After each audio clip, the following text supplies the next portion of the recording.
Teman-teman, kita semua tentu uh, sudah melihat dan dikejutkan dengan berita beberapa hari terakhir ini, ya, secara khusus di Papua Selatan, di mana kita dihebohkan dengan berita ditetapkannya mantan istri gubernur Papua Selatan berinisial HI sebagai tersangka tindak pidana pencucian uang atau TPPU pada dana hibah pendidikan anak usia dini PAUD Provinsi Papua Selatan anggaran 2023. Ya, unit tindak pidana korupsi Tipikor Polres Merauke sudah menetapkan beliau sebagai tersangka pada Desember 2025 kemarin. Apa yang menjadi sorotan tajam dari peristiwa ini, teman-teman?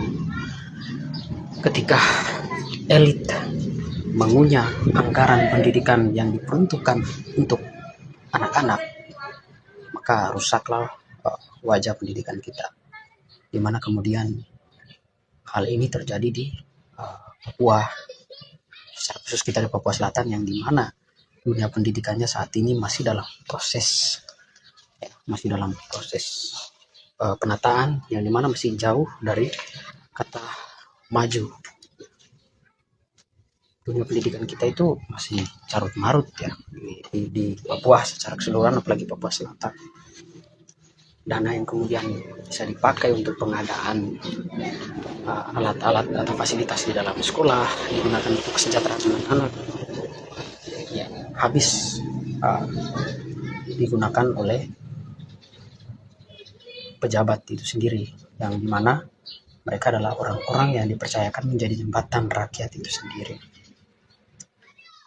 Yang perlu kita soroti dari kasus ini juga adalah bahwa kita berharap ya Polres Merauke dalam hal ini unit Tipikor bisa menyampaikan kepada publik ya siapa-siapa saja yang terlibat di dalam ini, karena besar kemungkinan tentu ada orang lain selain beliau yang terlibat ya, aliran dana, lalu siapa-siapa saja penggunanya.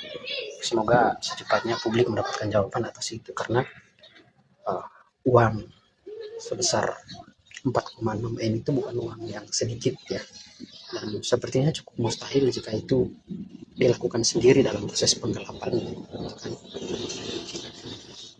Dan semoga ini menjadi alarm keras ya bagi publik, secara khusus masyarakat Merauke, untuk lebih kritis dan lebih jeli dalam mengawasi proses pendidikan yang berjalan ya, bukan hanya proses di lapangan tetapi bagaimana anggaran itu seharusnya tersalurkan. Kemudian bagi para pejabat yang lain ya, dinas terkait dan lain sebagainya, hal ini bisa dijadikan evaluasi. Pemerintahan kita juga bisa menjadikan ini sebagai bahan evaluasi bahwa kecolongan itu bisa terjadi kapan saja dan dari mana saja. Menjaga kepercayaan masyarakat itu sesuatu yang sangat penting. Maka saya harap kita menjadi image people lah ya. Itu. Thank you.